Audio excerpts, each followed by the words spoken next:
Amigos do Mosaico, é com grande prazer que nós recebemos aqui na nossa pracinha Sam Grundwerg, o presidente do Keren Hayesod. E não é todo dia que um presidente Keren Hayesod vem ao Brasil. O Keren Hayesod é o órgão do governo israelense responsável por ajudar todos aqueles que precisam, que têm necessidade.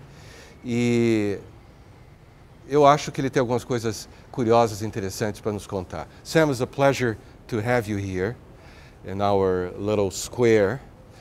And I'm wondering, how did you find Brazil? It's your first visit, I understand. Yes. So first of all, thank you, Roni. Thank you for having me. Thank you for having me on your program and speaking with me.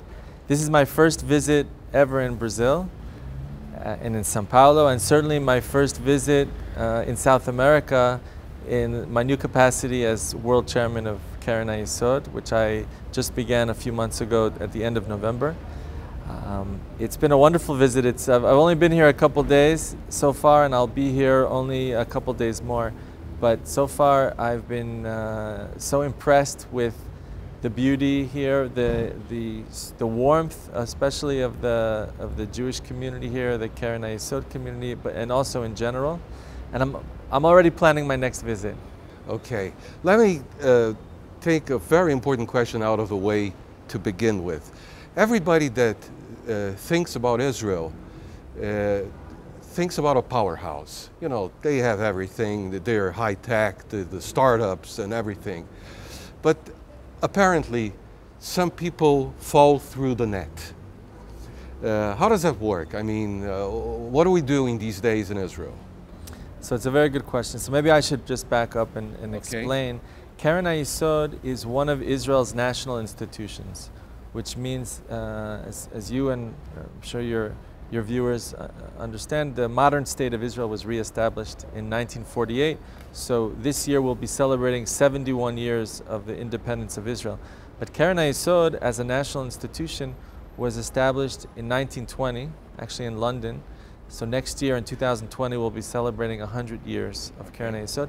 And it was established in order to help lay the groundwork, knowing that there was a country on the way, or as they say in Hebrew, Medina baderech, and knowing that there would have to be work to be done. So you're correct. Now we fast forward to 2019. It's true, and you know, in my previous role, as you know, I served as an Israeli diplomat, as Consul General in Los Angeles to the Southwest United States, and I spent a lot of time talking about how Israel has become a powerhouse. First of all, in terms of security and defense and technology, and also diplomatically with opening new avenues. But it is important that I explain that that's not a contradiction with the fact that even with all of those achievements and successes, there are still great gaps within the society. And outside of the major cities, outside of Jerusalem, Tel Aviv, Haifa, Beersheba, you have a vast periphery, just like you do in many countries. I know you have that in Brazil. Yes. I know you have that in the United States, where I grew up.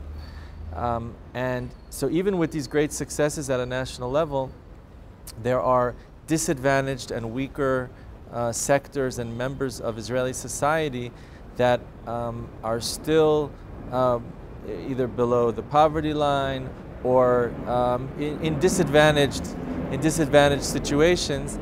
And because of the unique security concerns and risks to the state of Israel in the region in which we live, in the tough neighborhood in which we live, where the defense costs are a much higher percentage of the gross national product, so the government is unable to take care of everything, and that's why there still is a need to take care of those weaker parts of the society, despite the fact that as a country, generally speaking, there's great achievements and success and prosperity. I'm sure we cannot talk about everything Keren Hayesod does. I like to single out one of the projects that is really dear to me, which is youth villages. Yes. Working with teenagers, as we call adolescentes in Brazil, It's hard, it's a tough job, and apparently in Israel, very successful. Yes, it is. I had the opportunity to visit one of the youth villages that Keren Hayesod supports, together with the Jewish agency which operates it, and it's really a unique operation where we basically allow a place for teenagers, I believe from the age of 12 through 19, 20, who for various reasons are unable to live at home and unable to function and go to school and progress in their education because of either problems at home with parents. It could be they come from parents with drug abuse and addiction. Not that the kids themselves have, but that they come from a home or for various poverty, and allows a place, an environment that allows them to grow and to prosper and to eventually become not only functioning but productive members of society, yes. Productive citizens, to be able to continue afterwards. Okay, I have a few more questions for you, but let's go to a little commercial break. Nós voltamos já já. Amigos, estamos de volta com Sam Grundwerg, o presidente do Keren Hayesod mundial, e vamos aproveitar a presença dele para fazer mais algumas perguntas. Changing subjects. There is an election that apparently is monopolizing all thoughts and hearts in Israel. Do we see a change coming up, even if we change the government, even if there is another prime minister? Do you see a real change in policy? So, you know, as you know, the elections are April 9th, so we're less than about 3 weeks away. But that's an eternity when it comes to the roller coaster of events and ups and downs that could take place between now and then. You know, my kind of layperson analysis of it is what we're seeing is very interesting. What was originally perceived to be an elections process that was all about security and also criminal scandals with investigation, not necessarily scandals, but investigations, police investigations. That was the initial story, but that hasn't really been what it's turning out to be about. What we see is that the Israeli society, the electorate, is splintered with many small groups of parties.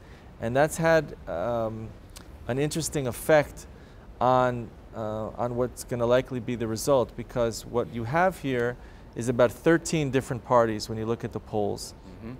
And Prime Minister Netanyahu, of course, as the incumbent, his party is polling just about neck and neck with this new center-left party of blue and white, Kachol Lavan, which is, of course, the trio combination of Benny Gantz, Yair Lapid, Moshe Bogi Alon, and others.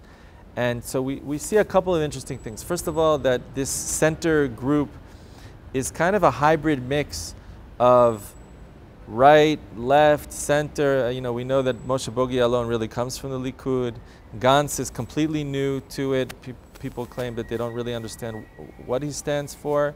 Lapid, of course, has been in the political system now for about 7 years, served as finance minister, is, I think, defines himself as center-left.